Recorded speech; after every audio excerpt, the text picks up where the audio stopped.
दोस्तों welcome time research point.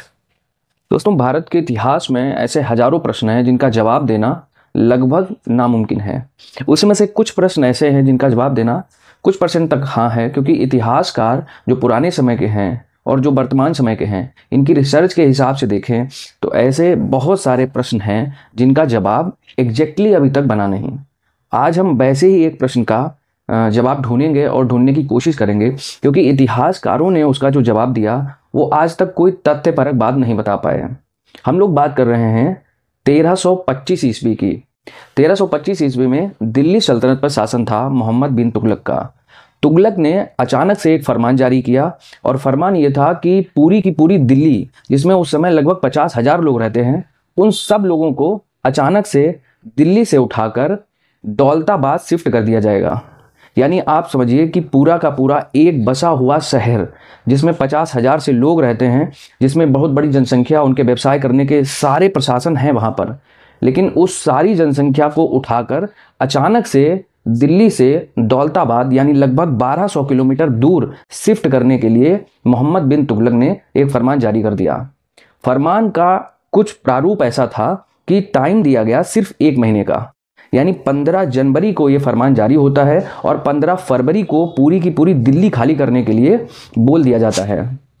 हर जगह एक उस समय जब फरमान जारी होते थे राजा के, तो उस समय एक बाजा से डुग्गी पिटवाई जाती थी और जगह जगह जाकर ये बोला जाता था कि ये राजा का शाही फरमान है, इसको ना मानने पर आपको सीधे मौत की सजा दी जाएगी।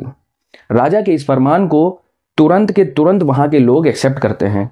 यानी बात है 15 जनवरी 1325। 15 जनवरी 1325 को मोहम्मद बिन तुगलक ने फरमान जारी किया।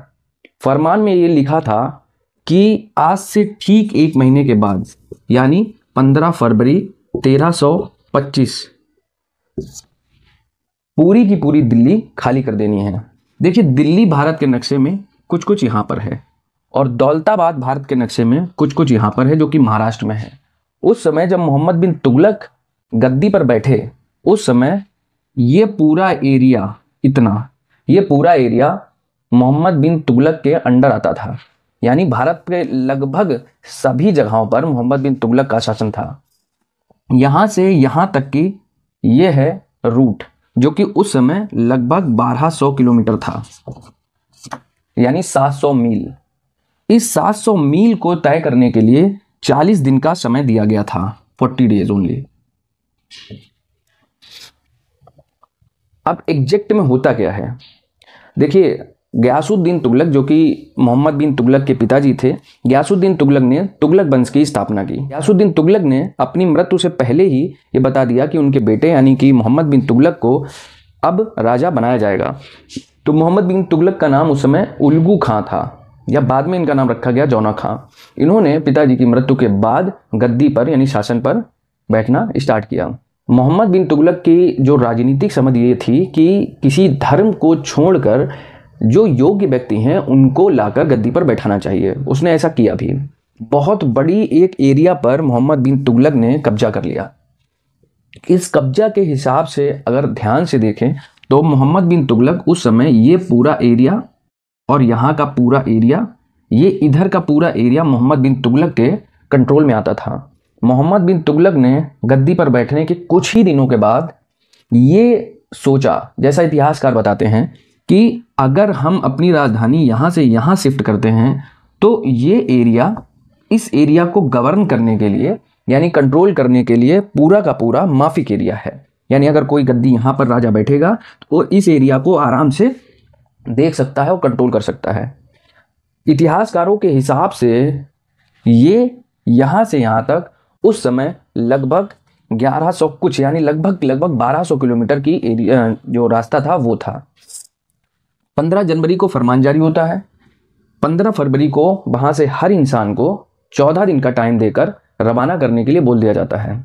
अब देखिए, अब मेन क्या है कि इस जो 1 महीने का समय था उसमें मोहम्मद बिन तुगलक करता यह है कि यहाँ से यहाँ तक हर 100 किलोमीटर पर कुछ चौकी बनवाता है।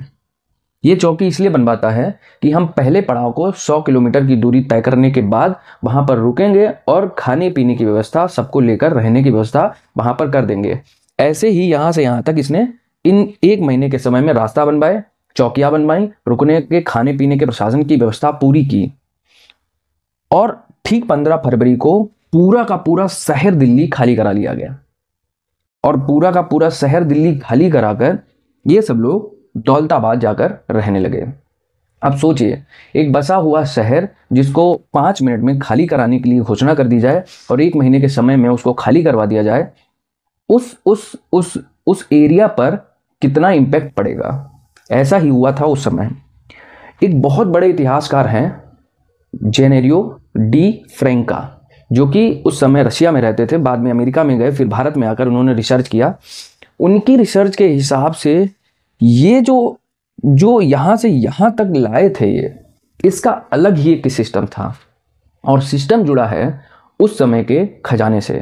देखिए, दिल्ली सल्तनत के पास उस समय बहुत बड़ा खजाना था। उस खजाने को छुपाने के लिए और उस खजाने को जो इधर अफगानिस्तान के जो आक्रमणकारी थे उनसे बचाने के लिए इनको एक सही और सुरक्षित जगह चाहिए थी। मोहम्मद बिन तुगलक ने एक राजनीतिक पक्ष देखते हुए इस पूरे खजाने को सभी आदमियों के साथ गुप्त रूप से छुपाने के लिए दिल्ली से राजधानी दौलताबाद की है। और वो खजाना इसी रास्ते में किसी बीच में छुपाया गया। वो आज तक जगह नहीं पता है किसी भी इंसान को कि मोहम्मद बिन तुगलक ने वो खजाना कहाँ छुपाया। और वो खजाना कितना बड़ा था, कैसा था, वो किसी को नहीं पता। हजारों लाखों आर्कियोलॉजी वाले लोग गए यहाँ पर, उन्होंने खुदाई भी की, लेकिन वो खजाना आज तक नहीं मिला। तो रहस्य ये है कि वो खजाना आखिर है कहाँ। देखिए, कुछ लोग ये बोलते हैं कि इनका राजनीतिक मैटर था, क्योंकि यहाँ से ये पूरे इंडिया पर कंट्रोल चाहते थे, जो कि यहाँ से भी हो रहा था। मेन था वो खजाना। अब वो खजाना कहाँ गया ये आज तक किसी को नहीं पता चला। मोहम्मद बिन तुगलक ने अपनी राजधानी दिल्ली से दौलताबाद क्यों शिफ्ट की? अच्छा, एक मजे की बात यह है कि दिल्ली से दौलताबाद राजधानी शिफ्ट करने के कुछ ही समय बाद फिर पूरी जनसंख्या को उठाकर वापस दौलताबाद से दिल्ली शिफ्ट कर दिया गया।